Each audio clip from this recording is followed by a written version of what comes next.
Goeiedag en baie welkom by ons Bybelstudie. So vir die volgende 3 geleenthede gaan ons 'n bietjie praat oor iets wat so baie gesê word en waaroor gedink word. En dit is veral as jy kyk na wat besig is om te gebeur in die wêreld en met al die oorloë en met AI wat besig is om so baie goed oor te neem, dan vra ons baie keer vir onsself die vraag af om te word, leef ons in die laaste dae? Is dit wat ons, die tyd waarin ons leef, is dit die einde van wat gaan kom? Daar is soveel voorspellings. So party mense sal sê, ja, nee, dit is die einde, kyk na al die goeders wat gebeur. Ander mense sal sê, nee man, daar is nog baie tyd. Kyk hoeveel mense het nou al voorspel van dat die koms van Jesus gaan gebeur op daai spesifieke datum. En dan gebeur dit nie. So dan, aan die een kant het jy 'n klomp mense wat sê, ja, dit is, ons leef in die laaste dae en ons moet almal gereed maak daarvoor. En ons het nie meer tyd nie. En aan die ander kant het jy 'n klomp mense wat sê, ons het nog baie tyd.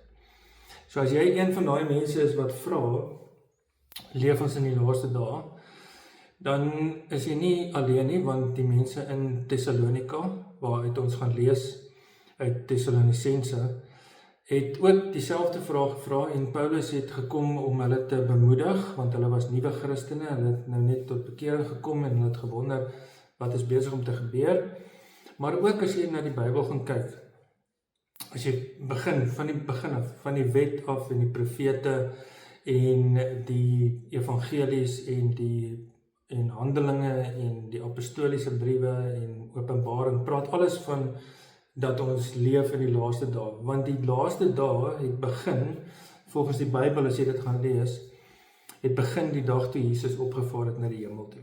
So in effek is die antwoord ja, ons leef in die laaste dae. Die vraag is, as Christene, hoe moet ons leef in die laaste dae? Moet ons paniekerig raak? Moet ons bang wees? Hoe moet ons leef? En in hierdie gedeelte, in 1 Thessalonisense 1, dan kom Paulus en sê, daar's 3 maniere hoe ons as gelowiges moet leef. Die eerste ene is ons moet draai, die tweede ene is ons moet dien en die derde ene is ons moet wag. So wat hy vir die mense van Thessalonika gaan sê is, en die kernverse wat ons gaan lees is 1 Thessalonisense 1 vers 9 tot 10. En dan gaan dit oor, so dit is ook 'n gedeelte wat julle as groep kan lees, 1 Thessalonisense 1 vers 9 tot 10, dit is die kernverse waaruit ons werk. En dan sê hy in vers 9, sê hy, die mense vertel self hoe julle ons ontvang het, met ander woorde Paulus en sy mense wat die evangelie kom verkondig het, en hoe julle van die afgode tot God bekeer het, en nou die lewende en ware God dien. So die eerste ding is draai weg van afgoderry af. Nou, in daai tyd het hulle verskillende klomp gode gehad, Zeus, Apollos, Artemis en self Caesar. So gelukkig in ons tyd aanbid mense nie meer politici nie. Okay, sommige doen, maar die meeste van ons het common sense. En so moet geen politicus enigstens aanbid nie. So wat hierdie mense gedoen het is om weg te draai van die afgode af. So die ander mense rondom hulle kon duidelik sien dat hulle kinders van die Here is, want hulle het nie meer daai afgodsbeeldjies in hulle huis nie, hulle aanbid dit nie meer nie. En 'n afgod is enigiets wat jy in die plek van God stel, met ander woorde, jy dink dat die afgod iets kan doen wat God nie kan doen nie. En die vraag is, wat is afgode vandag? En hier is 'n paar voorbeelde, so julle kan gesels en kyk binne julle groep wat daar is, miskien is daar ander wat julle kan identifiseer, maar hier is net 'n paar. Die eerste een is sukses. Plaas ons sukses in die plek van God, dit wat ons bereik, dit wat ons by mekaar maak, hoe suksesvol ons is, die brand wat ons bou, word dit in die plek van God geplaas. Die tweede ene is plesier, gemak of geld. Met ander woorde, die geld wat ons verdien, daardie nuwe huis wat ons koop, die nuwe kar wat ons koop, die vakansie waarop ons gaan, dat dit wat ons by mekaar maak en dit wat ons kan koop of dit op kan spandeer, raak 'n afgod. Ons jaag dit na. Dit begin om die plek van God in te neem. Miskien is dit verhoudings, miskien is dit die verhoudings met jou kinders. Baie ouers leef deur hulle kinders vir hulle eie onsuksesvolle lewe. En jy verafgod jou kinders, moenie dit doen nie. Jou kinders is 'n gawe van God, hulle is nie God nie, moet hulle nie so hanteer nie. En dat ons nie ons verhoudings in plek van God moet stel nie. Of miskien is dit jouself, miskien verafgod jy jouself, jou eie liggaam. Ons word opgeroep om na ons liggame te kyk, maar ons moet op so 'n manier daarna kyk dat dit nie God se tyd vat nie en dat dit nie so belangrik word dat dit God se plek in ons lewe inneem nie. En dit is hoekom Paulus vir die mense sê, julle weet, wees versigtig op die manier hoe julle leef, want daar's mense daar buite, hulle gaan lyk soos Christene, maar hulle gaan nie meer die krag van die godsdiens in hulle lewe kan ervaar nie. So, wat is daar wat ons van moet wegbeweeg? Wat is daar wat jy moet van wegdraai en terugdraai na God toe? Weg van jou eie wil, weg van jou eie trots, terugkeer na God toe. Weg van dit wat ek verdien, terug na God wat my kan bevry. Weg van die eie ek, terug na God. Weg van sonde, terug na God. Wat is daar? Dink aan wat is prakties in jou lewe, wat jy van moet wegloop om op die plek te kom waar God jou graag sal wil hê. So die eerste ene is om weg te draai. Die tweede ene is om te dien. Ons dien nie meer die dooie afgode nie, maar ons dien die lewende God. Want soos wat Paulus vir hulle gesê het, ons is so bly om te hoor dat julle weggedraai het van die ou dinge af, maar ook dat julle nou God dien. Dat ons God moet dien vir wie hy is. Dat ons in hierdie tyd, waarin ons in die laaste dae leef, dat ons met afwagting sal leef en dat ons met geestelike dissipline sal leef. Want afgode beloof baie, maar dit bied min.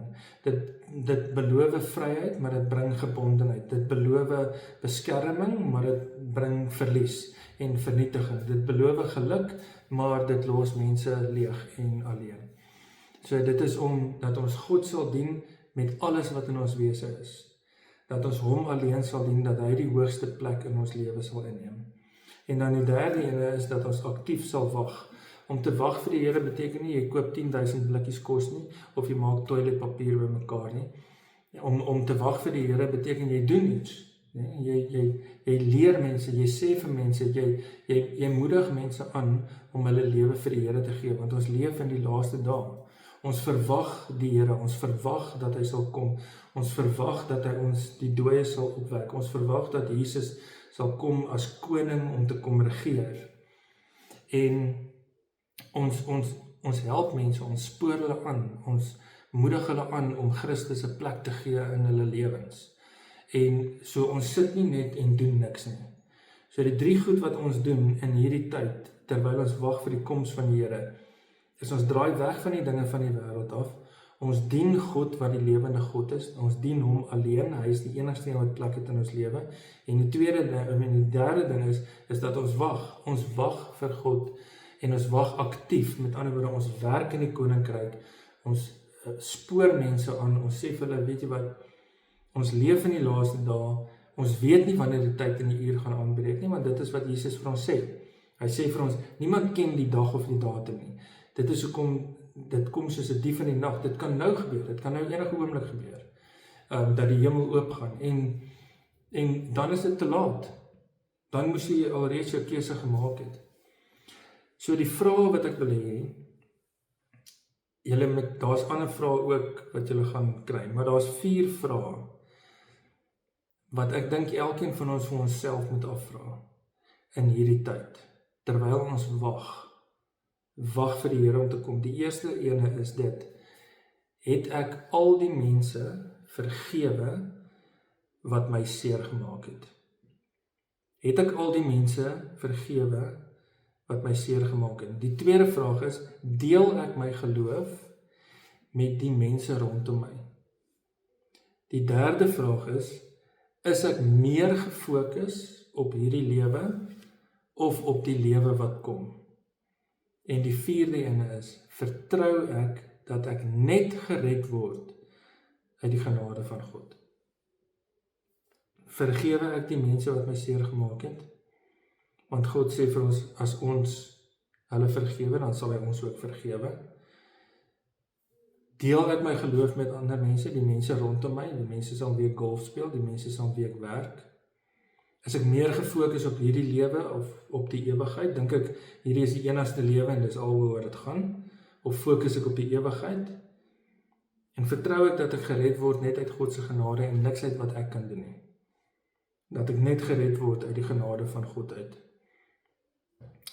Die tyd is min, ons weet nie hoe lank dit is nie.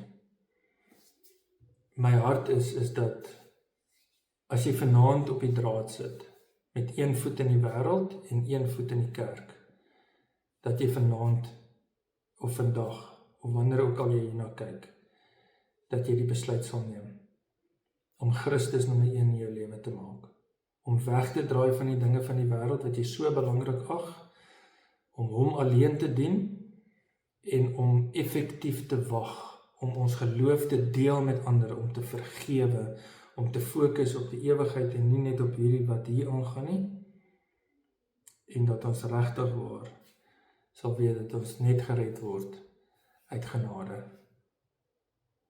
Groete.